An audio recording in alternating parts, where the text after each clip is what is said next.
Hi, I'm Aliza D, and here are some thoughts on this week's Bible reading.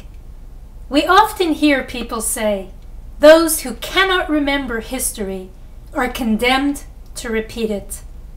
But it's not only societies that have to remember their history. We do too. And even more important is to remember the little steps taken that created that history. Soon, the year 2012 will be history. Many of us will enter the new year with the best of intentions to be healthier, more successful, smarter, richer, nicer. But as precedent has taught us all, good intentions have a short lifespan. 90% of us break our New Year's resolutions before Valentine's Day. If we truly want 2013 to be better than 2012, we have to scrutinize those steps we took last year before walking into the new year with yesterday's muddy shoes. Is it our friends that make us drink too much? Is it those magazines that we keep getting in the mail that make us shop too much? Is it a bad routine that is driving us to the refrigerator at midnight? If we want to create a new picture for our life, we can't keep sticking in the same old pieces of the puzzle out of habit. Instead of being a victim of habit, be a victor of habit. And then there are those who say, so what, the new year? I can't change who I am. And the fact is, it's just not true. This year, scientists have proven that exercise alone can change a person's DNA. Your DNA, the very fingerprint of who you are, can be changed, down to the molecules. So the question remains, do you really want to change?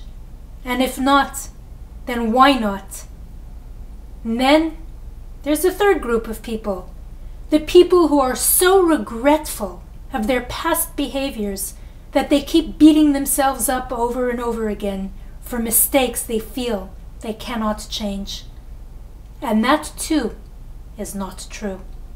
Kabbalah teaches us that time is not linear with yesterday behind us and tomorrow in front of us, but rather we really are on a spiral, passing the same points over and over again, but always on a different level, either a higher one or a lower one, depending on what we do with the moment. We can change yesterday by behaving differently the next time that we're in the same situation. That is what repentance is all about. In this week's Bible reading, we see how much Joseph's brothers have changed since the day that they sold him into slavery. Now they would do anything to spare their younger brother Benjamin, whereas once they had plotted to kill Joseph. Now they would do anything to spare their father grief, whereas once they had lied to him and said that Joseph was killed by a wild beast.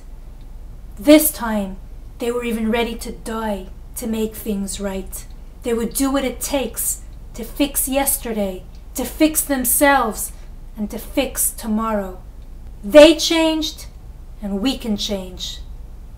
We always boast how proud we are to be a free people.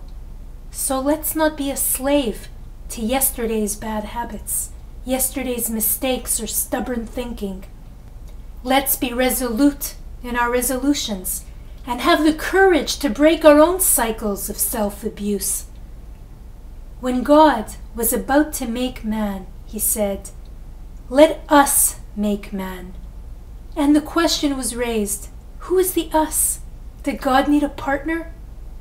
And the answer is yes, we are the partner. And every day we must join God in creating and recreating ourselves. And just like the earth after which mankind is named, Adam, Adama, if last year we gave forth a lousy crop, keep tilling the ground, keep getting rid of the thorns, pull out the weeds, and nurture your potential. Give yourself a chance to blossom in the year ahead.